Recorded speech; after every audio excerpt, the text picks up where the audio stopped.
Hey there, welcome to the Jewish Adulting Podcast. Thank you for joining me today on your adulting journey. Before we get started, can you do me a quick favor? Can you hit the like and subscribe button on whatever platform you're listening to this?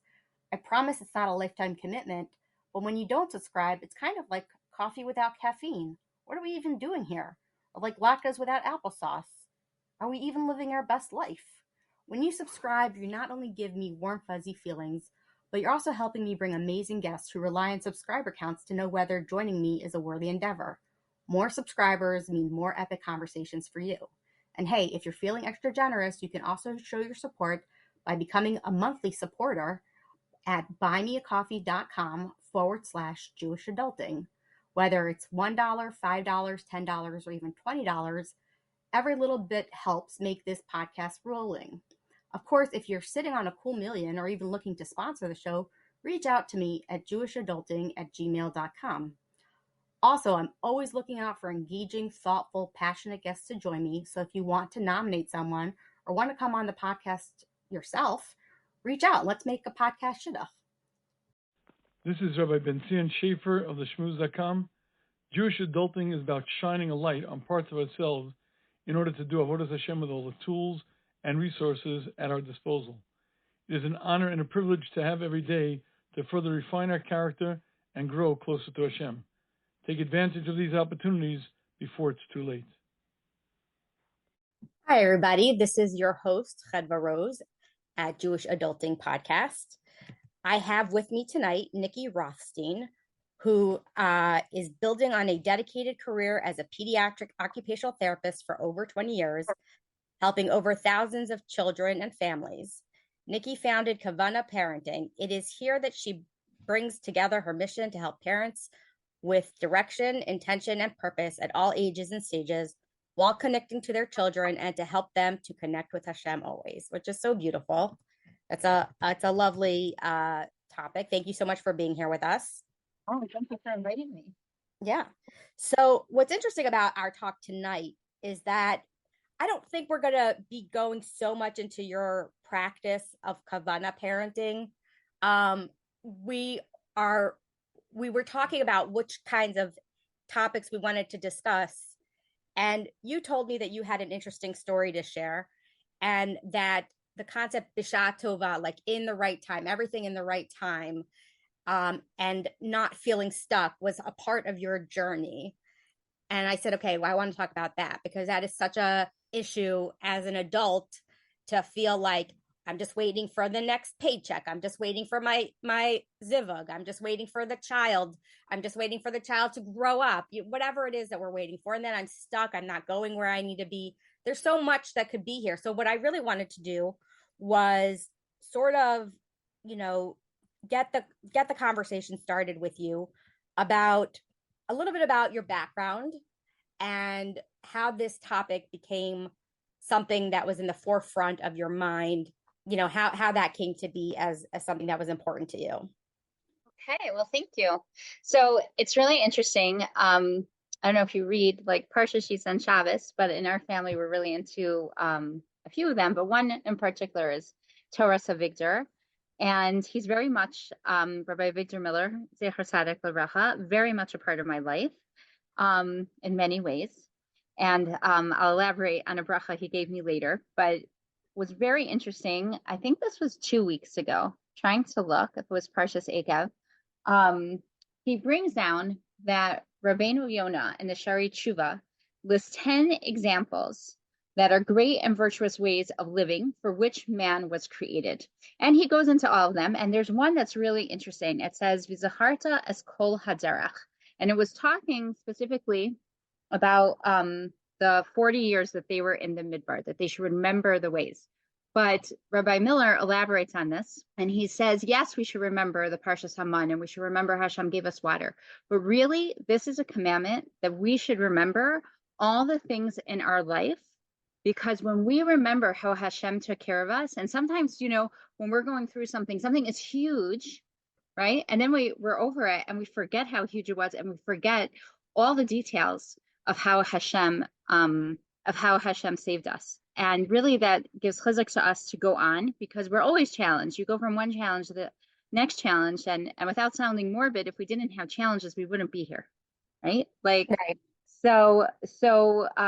and it's so important. And I think it's something, the name Kavana Parenting for me is very special because I think I have two kavanos in my head all the time that I try to give over to parents and that I try to live my life with. And one of them, in terms of the parenting, is that, we're raising adults. So I'm always thinking at every moment is how our child is going to evolve into adult, how this is going to help him. But the main reason why I named it Kavana, which is very special to me, is that life's too short. And why I connect to that is because my father passed away when I was 11 years old, and my mother passed away when I was 27 years old, which, although I was an adult, is still very young. And Yes. it made me realize how special life is, and made me connect to so many things in life and to so many people and to so many lessons in life that I learned then and learn continuously now. And it shapes me. It shapes me as a parent, because I think all the time, like, how are they going to remember me? Like, is this really what I want to give over?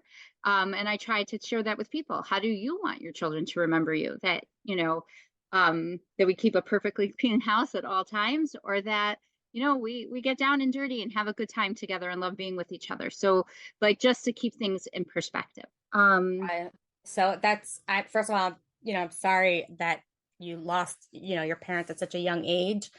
And I know that death has a way of aligning and helping us prioritize. And if we could can keep that in mind, then first of all, it would be very difficult. So Hashem doesn't, he gives us the choice to sort of be in denial a little bit about it. But I was actually over the last week, I was in LA with my mother-in-law, who just got diagnosed with 4th stage brain cancer.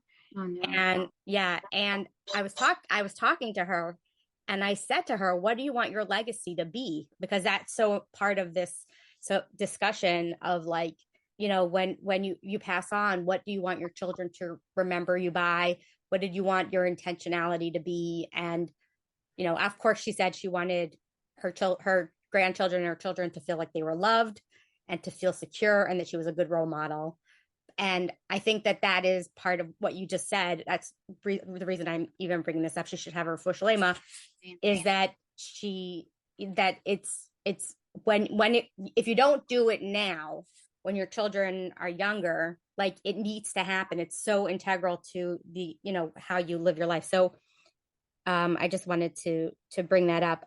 But it's very interesting that you say that, because a lot of people don't think about it. Right. Unfortunately, the people who think about it are the people who experienced it.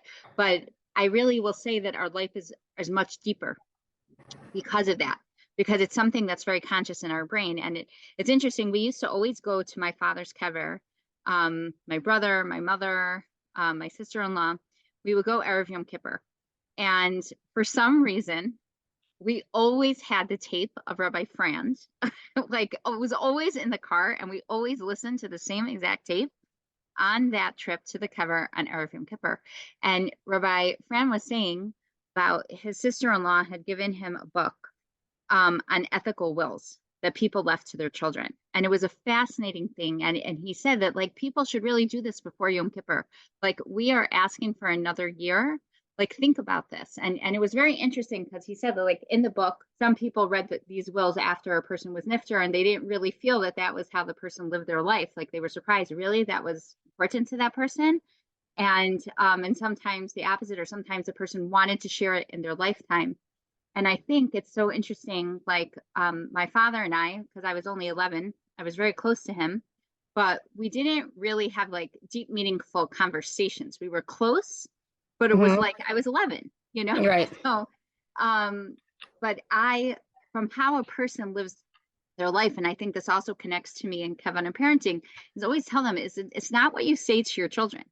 It's how you live your life, and that's how they will model their life, So if they see certain things as values to you, maybe when they're younger, they'll eat junk food or things like that. But, like, when they saw that you valued health, then that's something that they'll value. But there's many deeper lessons also. And I think about that because my father, we used to live by Telz Yeshiva, and we used to have a lot of Bachram over. And he would always at the table make them sing Mitzvah Gedola Lios B'Simcha Tamid. And I remember feeling so embarrassed. Like, can we be a regular family that sings like Menucha V'Simcha, Shabbos songs, like whatever? And I used to always like, I can't believe we're singing that song again. And really, this was how he was ill for many years. And really, that was something that he lived his life, the simcha. And so it made an impression on me that after he passed away, and now that's something that stays with me also, Mitzvah Gedola Lios B'Simcha Tamid all the time. Now, this is not something he ever told me, but he lived his life like that, and so that's a lesson. And that's, something I try to give over to people as well. Wonderful. So okay, so you become an orphan young, and then tell me at what point you started feeling possibly stuck, or that things weren't happening the way that you wanted them to happen at the time you wanted them to happen. Like, when did you personally experience that sort of, situation? Okay, so I'm going to tell you some like random things that just to show you how Hashem shows you the way always. Okay. So that really shaped me. And I think I'm a person who pays attention. Like, people always tell me, Nechama, you have such interesting stories. And I tell them, you have interesting stories too. I just remember them and I like to share them because I feel that there really is something about knowing people's stories and people sharing their stories, because you don't know who you're talking to, how this may affect them in a very big way. Right. Right. So, okay, so high school and everything was, well, I'll tell you a cute story. I wanted to be on Geo, okay, my whole high school, but I wasn't the most popular girl in school, but I had this dream because I love putting things together. I love organizing things, right? I just love it. So my mother, since we were very close, and I used to sit next to her by candlelighting, and I would tell her what tests I had that week and all the things, and I would have her daven for them. And for a year straight, I told her that I want to be on Geo. Please, daven, that I'm on Geo. My mother didn't even know what Geo was, okay? My parents were Moroccan. They were immigrants. They didn't know, but she knew it was important to me. Well, anyway, the day of the election came, and I so was not expecting to hear my name that I think I tuned out the announcement, and everybody was looking at me that I won. And I remember like, why is everybody looking at me? And they're like, Nechama, you won. And I was so shocked, but I wasn't shocked because my mother davened for that, right? And I felt this throughout my whole life. It turns out the person who won, who was the most popular girl, turned it down, right? But I kept on seeing this throughout how I got into seminary, when I had the worst possible interview. And then I had an amazing interview with another seminary. And then I got accepted to the one that I had a terrible interview with. And a week later, a rejection letter came from the other place. And I hung it up on my fridge, and my friends were laughing at me. Nechama, why are you hanging up a rejection letter on the fridge? And I said, I thought I knew what was happening. I had a disaster of an interview, right? But Hashem showed me that this was the place for me, and nothing was going to stop me from getting what I was supposed to get. And it was so basher because I went to Bnos Chava, and Rabbi Geisler was very close to me, and he called me into the office one day, and he said, Nechama, so what do you want to do next year? And I said, I want to be a child psychologist. And he told me, that is terrible for you. You would be a really bad psychologist. And I was devastated. And he was explaining to me, he goes, you talk way too much. He's like, you talk more and give solutions more, but that's not what a psychologist does. And I was devastated. But Hashem showed me this amazing career of OT, which I did for so long, and showed me the right people. Like, I met exactly the right people who I wanted to emulate. And I would see this throughout life, how Hashem was planting the exact people to have the exact conversations with me and for things to happen. And I'll tell you, interesting, Rabbi Geisler taught a class called Be'er Tefillah, and I wrote notes in my sitter.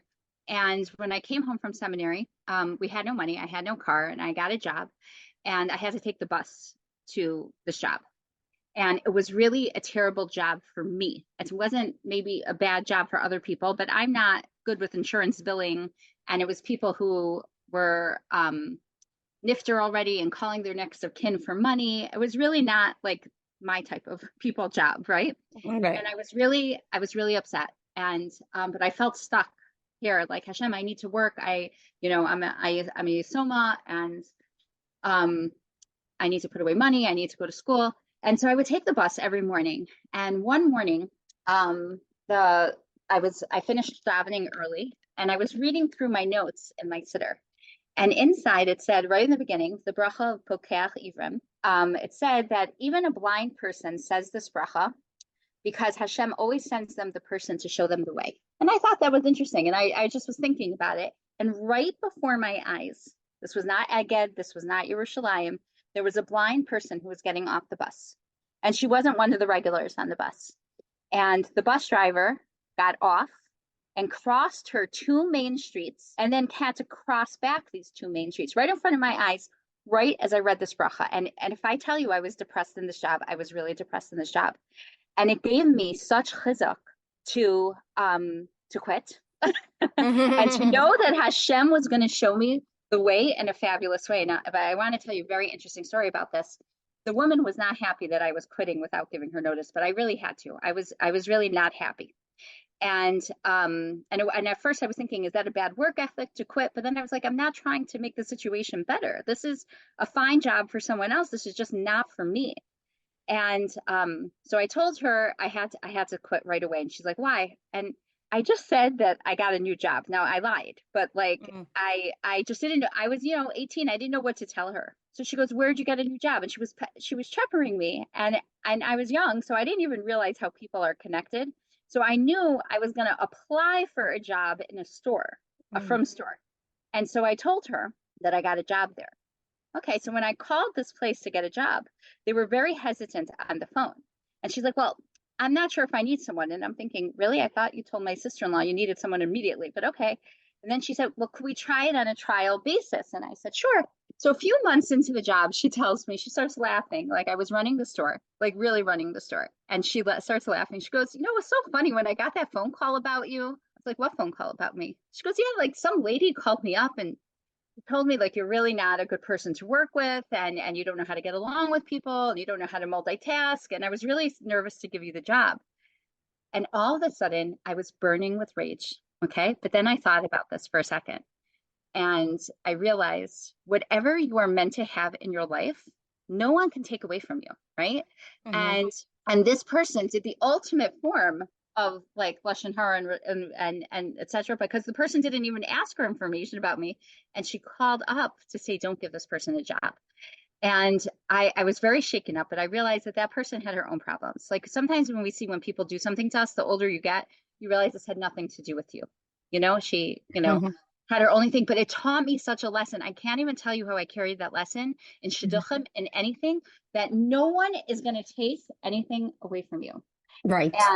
And that definitely carried me on for a long time. So you're literally saying the words that I constantly say to my family. But first of all, my son is in TELS. Oh wow. he's not gonna love me. He's not gonna love me telling this story, but I'm gonna tell it anyway. He doesn't love that I do a podcast either because he's in TELS. Right. But the year that his senior year was, I believe it was COVID. Yes, that was COVID. And it was still raging, and he got COVID really bad. And he had like COVID fatigue, and he was missing shear all the time and sleeping. And we even took him to a cardiologist to make sure his heart was okay, because they were saying that young adults were getting, heart issues. And it was also time. And the whole year I was like, what are we going to do about yeshiva? What are we going to do about yeshiva? My son's a very strong learner. He's a very strong student. And I was very worried, but I knew he's such a strong student. Like any place would be lucky to have him. So we applied but we only applied to 2 yeshivas. We applied to, actually, I won't say the other name of yeshiva. It was TELS and another yeshiva. And the other yeshiva, he aced it. He did an amazing job. He knew all the guys there. He felt comfortable. It was like, he was like, oh, I for sure got in. And then TELS, he went there and they asked him questions. Like they didn't tell us what they were going to ask on. I don't know, but he bombed it so badly. He just he's like, I said, what happened? He's like, I hadn't been in class for 3 months, and I just didn't. I just choked. I just couldn't remember. He said I remembered afterwards, but by then it was too late. And I said, oh no, like, all right, well, at least we have the other yeshiva to hold our head on. So nobody's going to take away your yeshiva. Whatever yeshiva you're supposed to get to, that's the yeshiva you'll get to. We got when we got, like, when the yeshiva got back to us, they said we're actually not taking any first year base measures boys. And I said, oh no, we only have tells. Like that one went terribly. And actually the mashgiach called us up and they said, we've heard such amazing things about Rafal, but like he didn't do very well. And I said, I know, I don't know what to tell you. And he said, okay, we're going to think about it, but like, I don't know. And then he got accepted and it has literally changed his life. He is so happy there. He's there now for a 4th year, and he just continues to grow, continues to learn. They challenge him. He loves it. And I can't imagine that it would have been anywhere else. But if we had had this thought, like, you're not going to get into the yeshiva that you want to get into. It was more like, you're going to get into the yeshiva that you're supposed to get into, the one that's going to help you grow the most, the ones that's going to bring you closer to Hashem, the ones that's going to be part of your journey. So I completely relate to, that you say that, like, nobody could take your job. Nobody could, take the pair of shoes that you want to get at Nordstrom Rack. I don't know. And No, but it's true. right. So, every small detail or every big thing, it's the same thing. And right. And I it's funny. I know I'm like a little bit of a deep thinker, but I look at things in funny ways. So like every time I drive next to cars, like, and we're at red lights for a long time, I think about how each car is like a planet or something in the universe, right? And we're all going in different directions, just like all the planets and in the different galaxies, right? And how Hashem, like, we only know our life, and we know our teachers, and we know our neighbors, and we know our friends and our boss and our family, right?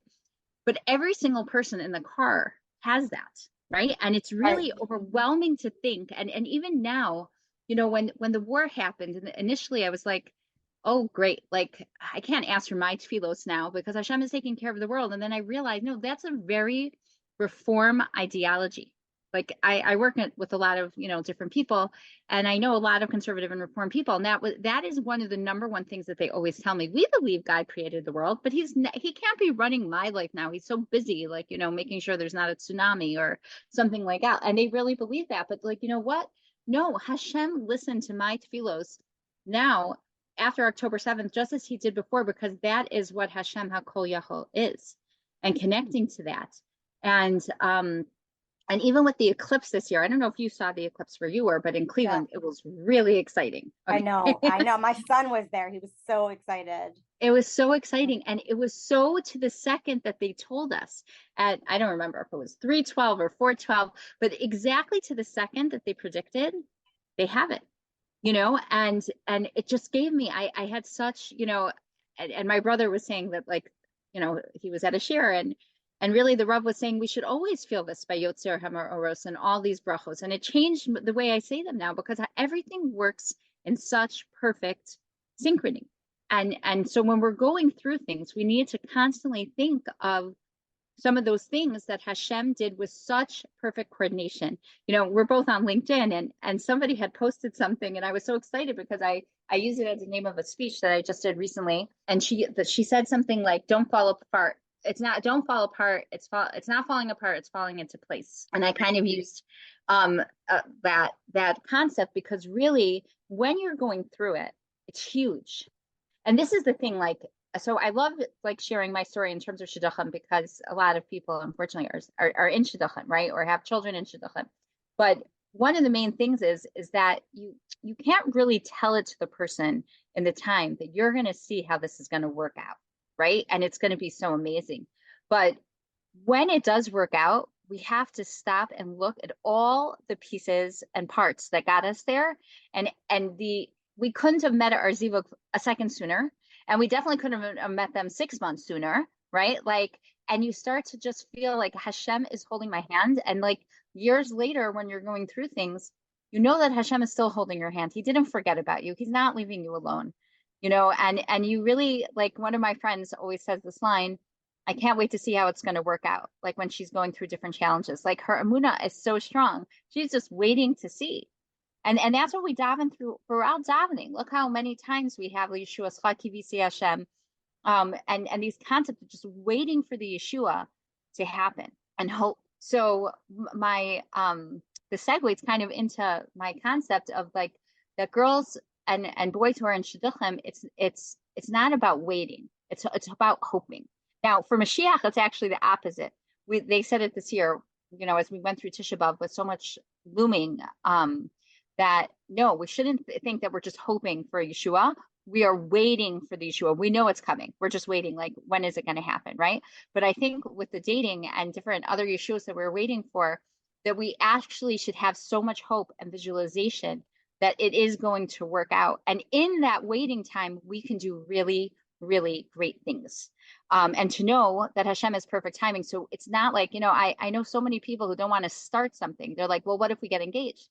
I'm like, great. So you got engaged. Like, that doesn't mean that you put your life on hold because, like, what if I'm going to move to Israel? Or what if I'm going to do this? Like, then we would never get anything done. And I have to say that those were some of the best years of my life, what I was able to accomplish with Hashem's help that I know I would not have been able to accomplish, married with children. And, but if you like, I could go in and share some of the details, how Rabbi Miller was very, it gave me a very unique perspective. And not that we really know, we can't ask if what he saw in his vision was really what my husband was, but can I share? Yes, please. Yes. Okay. So when I was 18 and just home from seminary, my brother took me, he lived in Brooklyn in the Sephardi community, which is like side by side Rabbi Miller's community. And he used to know Rabbi Miller's route that he would walk every day. And if he needed to ask a question or get a bracha, he would go at that time. So he took me to get a bracha. And Rabbi Miller looked at me for a very long time. He didn't say anything. And he had like very piercing eyes. And I was all of 18. What did I know? Like, and he said, be strong. Now, I thought that was an interesting bracha. Okay. Like, right? But I didn't think too much of it. I was 18. Well, next year, when I was 19, the same thing repeated itself. Okay.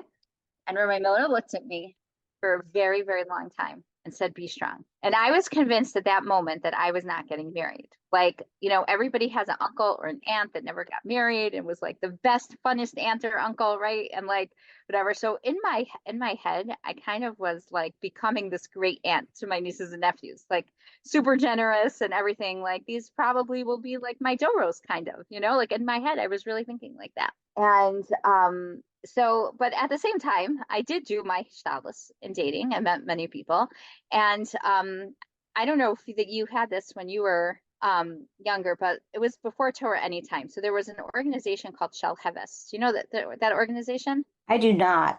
Okay, so it was, you could call them up and you could say, I want a series on Parnasa. I want a series on Shidduchim. And they had like pre-organized sets of different speakers, and you would get the tapes, corresponding to that, right? So I bought the Shidduchim one, they sent it to me. And I used to listen to them all the time. It was like Rishon Pinka, Secher Tzaddik Lebracha, lots of people. But my favorite tape was Rebbetzin Heller. And she said on there 2 stories that really, really resonated with me. And I would listen to this tape over and over, and I would listen to these stories. And one of the stories was, I don't know if it was a medrash exactly, but Shlomo HaMelech saw that his daughter was going to marry the poorest person in the world. Now, not just a poor person, the poorest person in the world. And he was thinking, how on earth is my daughter going to find and marry this person? I'm going to test Hashem. And he put her, like, I don't know if this is where Rapunzel kind of was based on. He put her in like a tower surrounded by water with 60 soldiers guarding her. And he wanted to see how Hashem was going to bring about this gezerah. So one day in a forest, the poorest person in the world was walking with no food and freezing cold, and he found a dead carcass of an animal, and he literally put his body inside the carcass. And all of a sudden, a vulture came and picked up this carcass with this man and dropped it on the tower where this princess was. And she cleaned him and she took care of him and gave him food. And I think they said like the malachim like drew blood and wrote the ksuba and they ate him and they were married and she was expecting and they see the soldiers that she's pregnant and they sent word to Shlomo HaMelech and they were petrified, like what is he going to think, right? Like we didn't do our job. And Shlomo HaMelech assured them, no, I knew Hashem was going to do this. I just had to see how. And he came and he saw, and it gave me a lot of chizuk because a lot of times you think, should I move to New York? Should I do this? Like, should I change my whole life around, right? No, but where you're going to be is where Hashem is. I mean, Hashem might guide you to a different city, but know that Hashem is running the show and is going to bring you together to your zivug, whatever. So I got a lot of chizuk from that. And then there was this other story that I thought was really incredible. So Rebbetzin Heller was saying, you think that you're not getting any shidduchim? She said, I have a friend who is a Gioras, who was married 3 times, who couldn't have children because she was born into this circus, which was not like Barnum and Bailey circus, like was really not a good place. And they made the girls not be able to conceive for different reasons. And anyway, she was single. And one day Rebbetzin Heller gets a call in the middle of the night. And it was the like Health and Human Services, Child Services in Israel. And they said, well, we have 2 children. The parents are mentally not well and we're neglecting them and they're Orthodox, but unless you can take them right now, we're just putting them in the regular foster system. So Rebbetzin Heller Kneinahara has a very big family in a small apartment in Har Nof. So she couldn't take them. She really could not take them.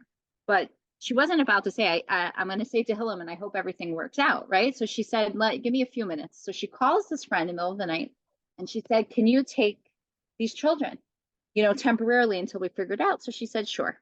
Now she was, I guess she had a little bit of money and she had resources and she right away got into action, not just getting them clothes or whatever. She got them doctors, made sure that they were nourished well and whatever supplements they needed and, whatever they needed. So the girl integrated into school right away, but a boy in Eretz Yisrael who was missing the cheder system for years, it's not just so simple to catch up. So, she said, I want to hire the best tutor for this boy. And they said, well, the best one is in Bnei Brak, but the second to best one is in Yerushalayim, and he's wonderful.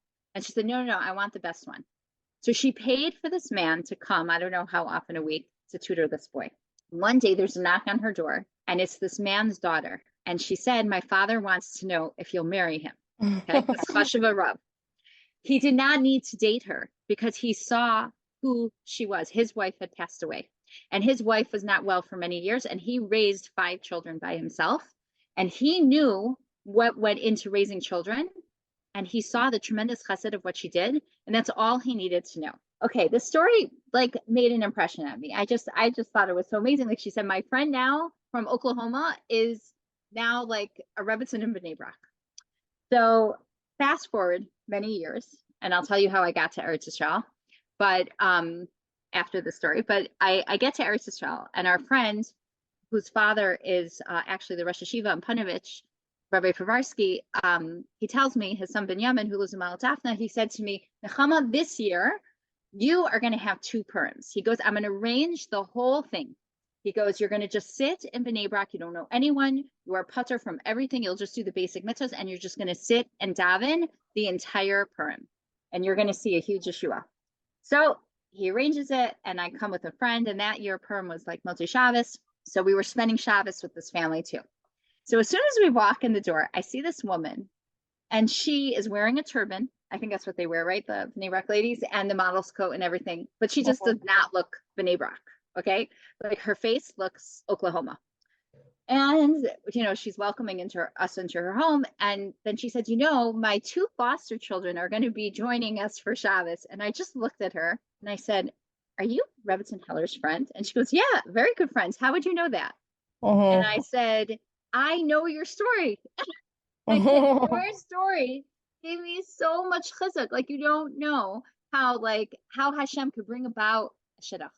And not only did I meet the 2 children, this lady never let them call her Ima or Mommy because she made them respect their parents. Their parents just were not mentally well and did not know how to take care of them, but loved them very much. And she made them have their parents as part of their life. And the parents were with us for Shabbos and Purim as well. And I was so blown away by the chesed that this woman did. And it really like whatever. And I got engaged the next year, by the way, Erev Purim. But how did I get to Eretz Yisrael? So this is a really interesting story. So Shadchanim could sometimes not be so kind to girls with a weight issue and no money. And I heard some very hurtful things in my years of shidduchim. And many people did set me up with very nice people, but I also heard some very hurtful things that when I was around 25, I decided, you know what?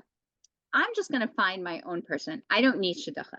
So I started to date very nice people, but just maybe not the same ideology and definitely not the same hashkafa as me, but very nice people. And one day my brother-in-law calls me up. He lived in Detroit, about 3 hours away from here. Calls me up and he says, Chama, every time he's a busy doctor, every time we try to have a conversation, I get a page, you get a click.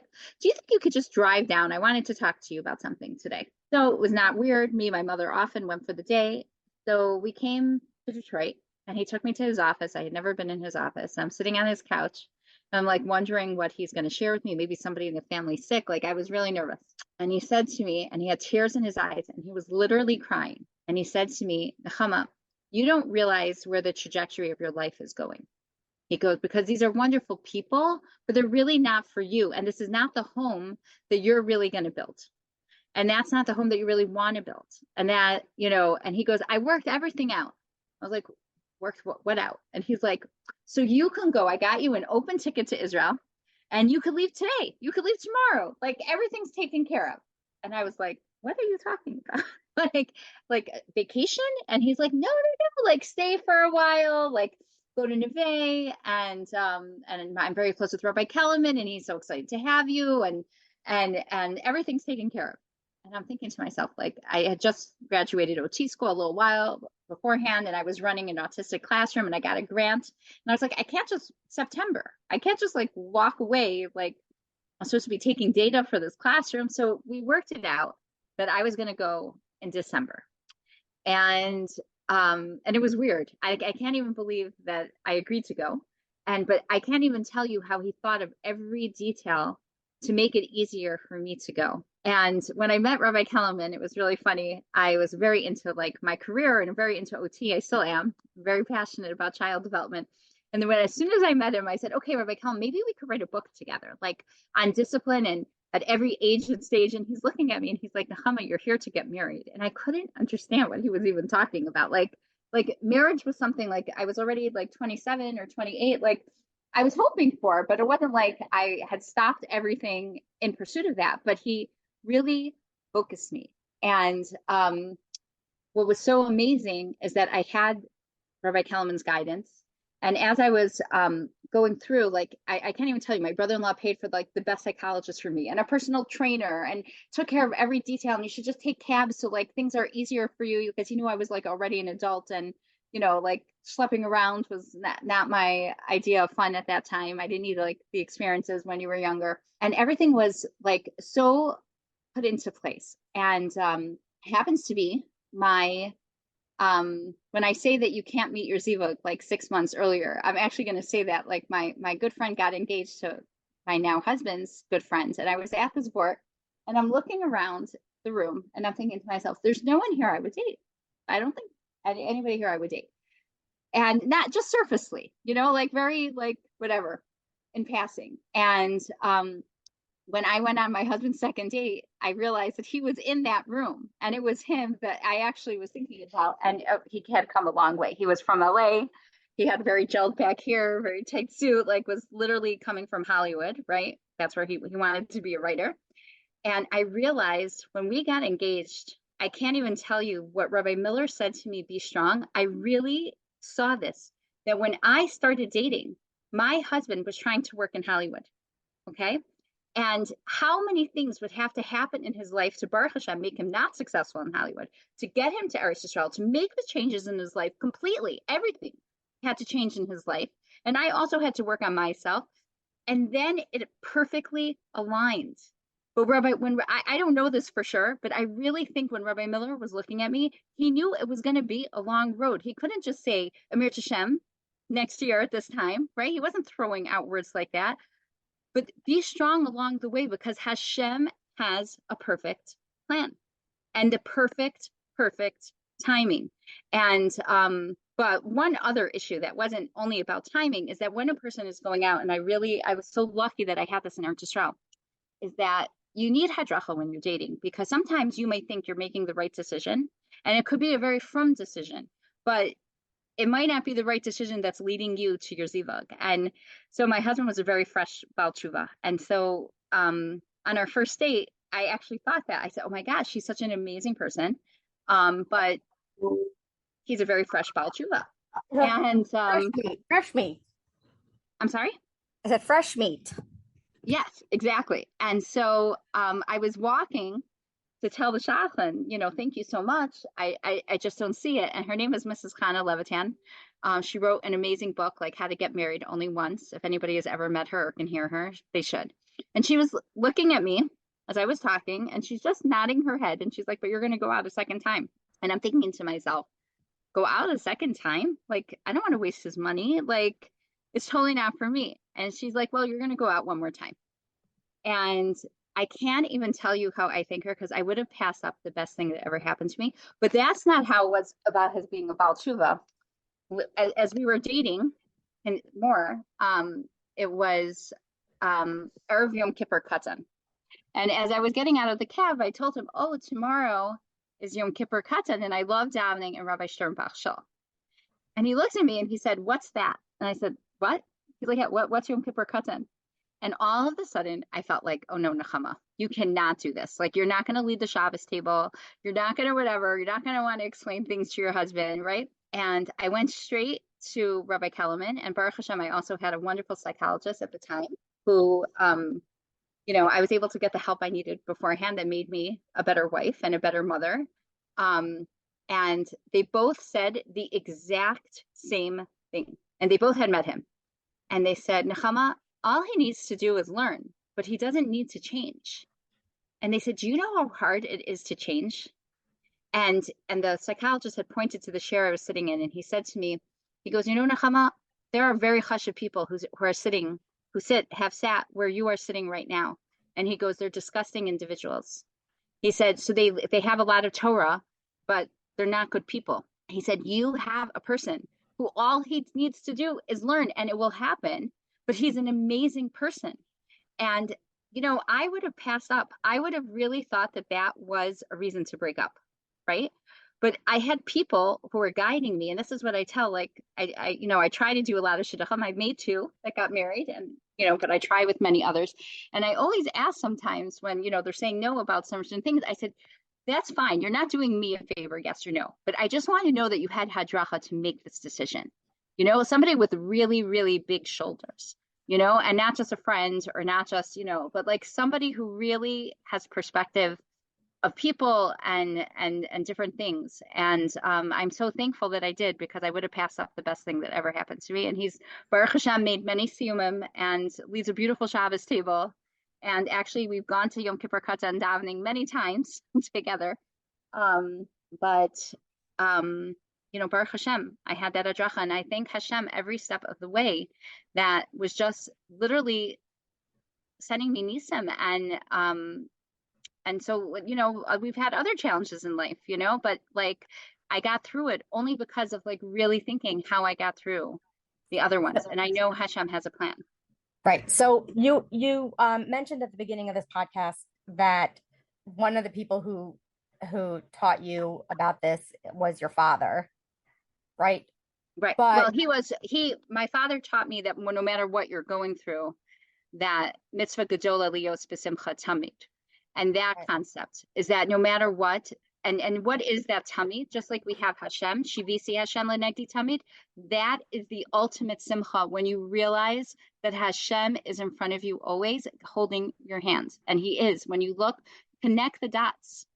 Spend time in your life looking. And I think this is what Rabbi Miller was saying, v'zacharta es kol haderech, connect the dots, because then you're going to, first of all, have hakaras hatov to Hashem and gratitude. And we know that gratitude now is a big buzzword in the secular world, but it's something that's so important for us to realize. Right. So then my question that I like to ask my my guess, and I don't want to take too much of your time. So is where do we see this concept in Tanakh or from our Gedolim? Obviously, um, to me, it's very important that I go back to the original, the Chumash and say, okay, we see that, let's say Avram Avinu was grateful for everything that Hashem gave him and therefore created a movement. But where I'm sorry.